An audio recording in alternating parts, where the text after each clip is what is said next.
Nanawagan si Ellis Co sa kanyang ama na si Ako Bicol Party List Representative Saldico na umuwi na sa Pilipinas at harapin ang mga aligasyon kaugnay sa mga anomalyang flood control projects.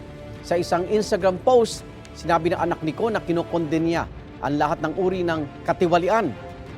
Simula raw nang pumasok ang ama sa politika, naging malayo na ang relasyon niya sa kanyang pamilya. Lalaman lang daw ni Ellis ang mga aligasyon sa kanyang pamilya kasabay ng sa publiko. Nahiya raw siya at walang ibang hiling kundi ang lumabas ang katotohanan. Dapat daw maparusahan ng sino mang mapapatunayang may sala kahit pa ang kanyang ama. Panawagan niya sa amang si Saldico humarap sa korte dahil kailangan ng mga tao ng kasagutan. Igan, mauna ka sa mga balita, mag-subscribe na sa GMA Integrated News sa YouTube para sa iba't ibang ulat sa ating bansa.